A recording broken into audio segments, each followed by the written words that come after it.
O Liceu Alexandre Herculano é património do Estado, como é o caso do Hospital de São João, do Tribunal de São João Novo, do Teatro de São João, da Estação de São Bento, da Ponte da Rábida ou dos outros liceus da cidade. A Câmara do Porto não tem, por isso, qualquer responsabilidade na manutenção destes equipamentos, nem tem qualquer competência na sua gestão e reabilitação. Não tem hoje e nunca teve. Tem sido assim no Porto e no resto do país, onde as escolas secundárias são reabilitadas pelo Estado através de um instrumento chamado Parque Escolar, sem a participação das câmaras.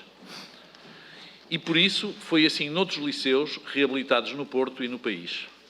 Não se pense, pois, que ao entrar no Liceu Rodrigues de Freitas, as magníficas obras de reabilitação que há poucos anos o transformaram foram obra municipal. Não foram.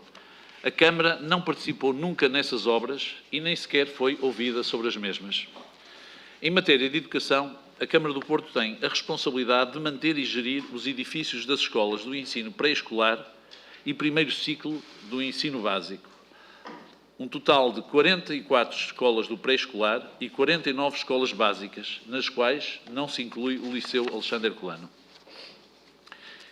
Estas competências nas quase 100 escolas do pré-escolar e primeiro ciclo do ensino básico, só por si, representam um pesado encargo que o município tem assumido plenamente, como se comprova pelo investimento crescente que quadruplicou nos últimos 3 anos e que em 2016 se cifrou em 4 milhões de euros, em grande reabilitação e em manutenção preventiva.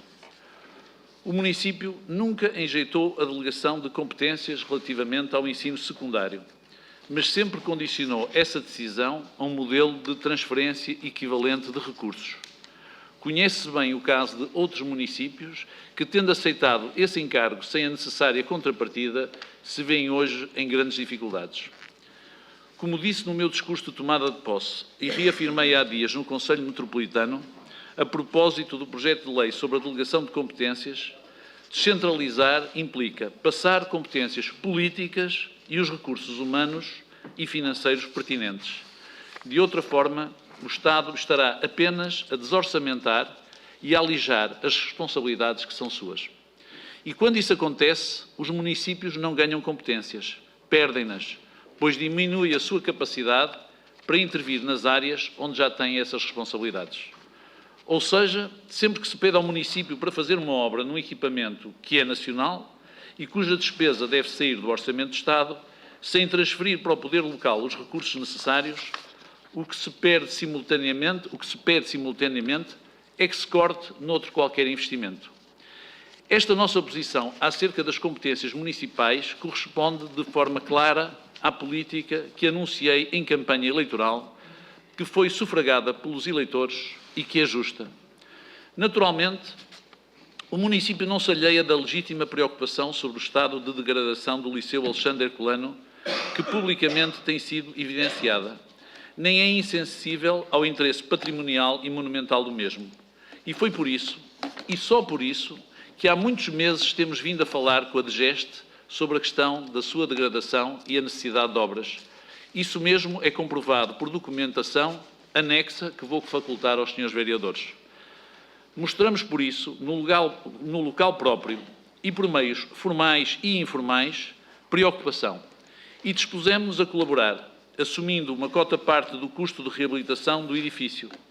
Mas também afirmamos que não se poderia estabelecer um precedente que seria ruinoso para o município caso daqui se retirasse que, a partir de agora, e sem transferência de recursos, a Câmara do Porto passaria a assumir obras em edifícios do Estado.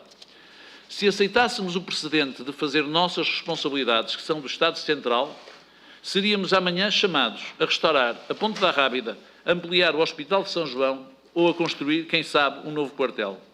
E nessa altura, teríamos que explicar aos nossos munícipes o que deixaríamos de fazer na cidade, que é da nossa competência e que nos cabe cumprir por lei e por dever atribuído.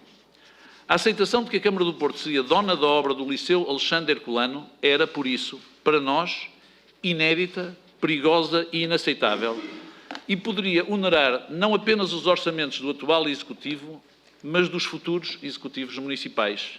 Não tínhamos, não temos esse direito.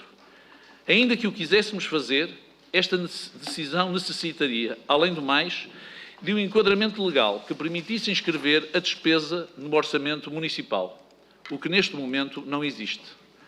Algo semelhante, diga-se, sucedeu com a Ponte do Infante, onde havia o risco de serem atribuídas às autarquias competências estruturais numa obra de arte da dimensão e importância de uma ponte sobre o Rio Douro.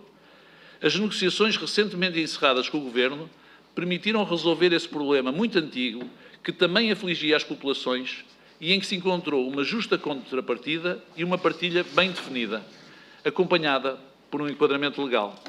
Nesse caso, como no Centro de Saúde de Ramalde, o Estado Central e a Câmara do Porto encontraram formas de repartir responsabilidades e enquadrá-las nos seus orçamentos e no quadro legal em vigor, o que demonstra duas coisas: que é possível encontrar caminhos sustentáveis para ambas as partes mediante diálogo e que estamos disponíveis para assumir responsabilidades partilhadas. Mas, no caso de Alexandre Herculano, o enquadramento legal a ser criado, só por si, nunca permitiria que a Câmara se assumisse como dono de obra.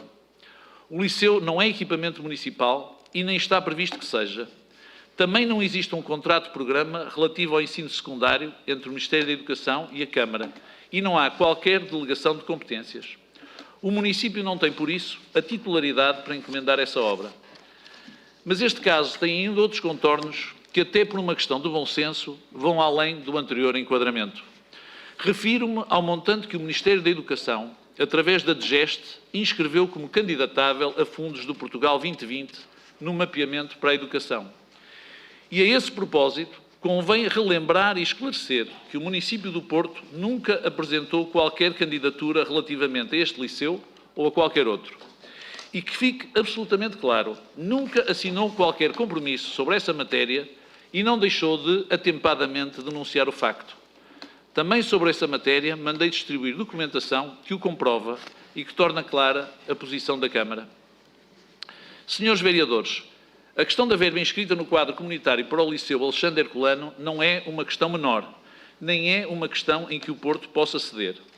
Terão todos presentes as minhas declarações no início de 2014, faz agora 3 anos, quando denunciei o facto de verbas destinadas às autarquias estarem a ser desviadas para desorçamentar as responsabilidades do Estado Central.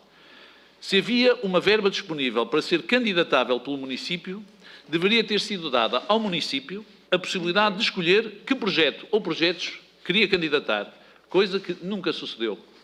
Quando o Estado Central inscreve no quadro comunitário verbas que deveriam servir para diminuir assimetrias na competitividade das regiões a projetos nacionais, como é o caso da requalificação do seu parque escolar, então essas verbas não estão a ser aplicadas nas regiões, mas estão a aliviar o orçamento do Terreiro do Paço.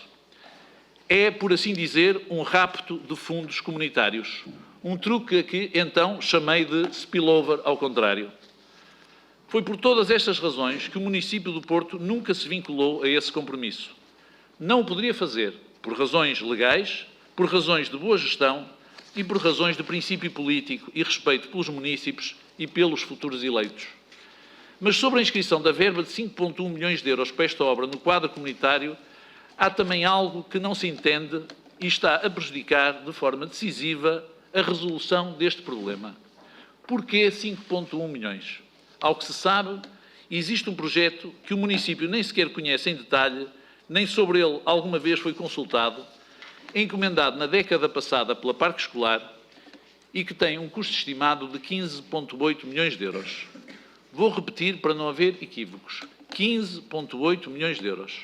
E recordo, o Estado, sem consultar a Câmara do Porto, inscreveu 5,1 milhões de fundos comunitários para esta obra. Não há qualquer projeto de restauro conhecido que coincida com a verba inscrita e não consigo perceber como se pode aproximar um projeto de 15,8 milhões de euros a uma verba de 5,1. Pediam que fosse a Câmara a gastar nesta obra o dobro do que gasta num ano com as suas 100 escolas? Também por isso, o município do Porto nunca poderia ser dono da obra, como entendia de forma pioneira a DGEST, neste caso. Independentemente da sua vontade de contribuir para a resolução do problema, como também se demonstra na documentação anexa. Dir-se-á que é por todas essas razões que o Liceu Alexandre Herculano chegou à situação de ruína, que caiu um teto e que as janelas estão partidas. porque o Estado não avançou com uma enorme obra de reabilitação. Mas também isso não é verdade.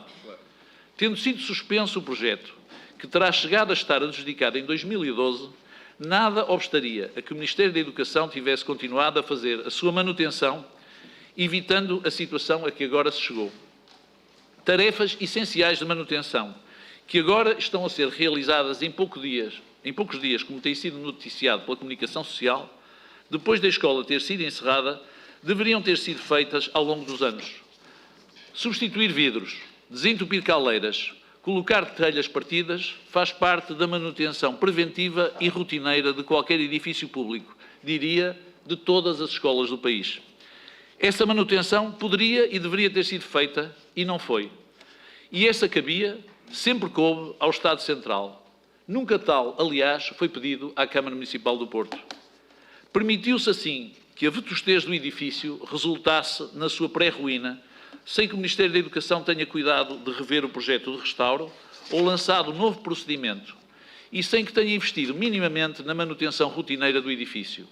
E aqui, quando me refiro a Ministério, não me interessa de que governo estamos a falar. O Estado é o Estado.